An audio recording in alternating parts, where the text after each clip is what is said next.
What steps can leaders take to promote equity in the workplace?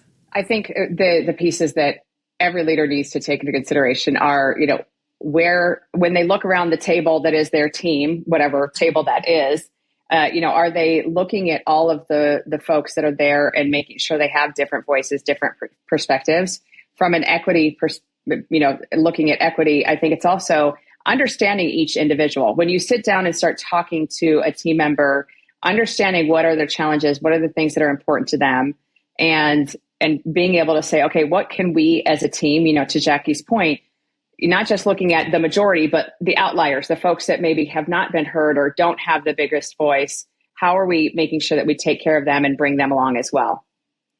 How can companies measure the success of their diversity programs? I think in order to measure the success, let's look at people that are moving through their career journey. Let's look at the full hire to retire, who is getting promoted, who's getting opportunities, and do they refer? I think the NPS, the Net Promoter Score is a great one for this. Would you recommend people working at your organization? It tells a lot about how people feel about the overall organization. And take a look to see if you see any patterns amongst people that are saying no. Is it all women? Is it all women under 30? Is it all gay men over 40? We need to look at those groups, and then we can see if our efforts are successful and how people really feel about the overall organization to measure. And how do organizations ensure that their hiring practices and basically their environments are inclusive? I think Jackie kind of hit on this earlier. You need to build the environment for everyone and make sure you're creating a space that everyone can feel comfortable and can do great work. But I think it's also when you're sourcing for candidates, when you're looking for new talent, not just looking in the same old place, not just looking at, we are always recruit from Stanford, so we got to go to Stanford or whatever, making sure you're looking in places that you haven't before, because that's where you're going to find different talent with different ideas that are going to create a ton of innovation for you. You're opening my mind. I love it. It's awesome. I'm loving these answers.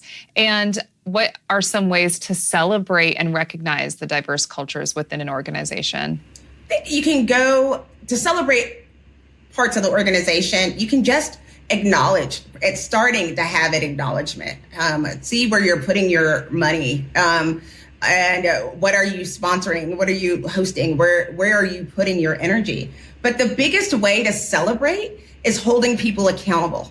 If people aren't doing this, then you do something about it. There are consequences. If people are in sales and they're not making sales, they lose their job. If the organization is in the people in your purview or in your care are not making inclusive decisions and not bringing everyone along, there should be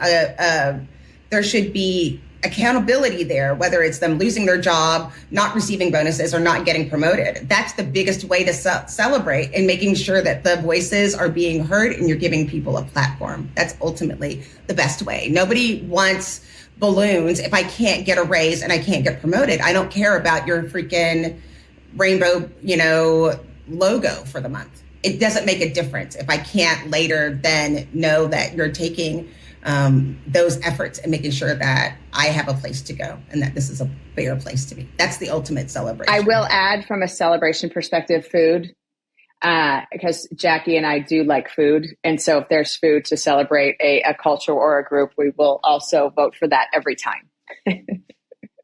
I think always cupcakes is a good Always cupcakes, yes, for sure. Always be cupcakes, yes, basically. Yes, ABC. Yes, absolutely.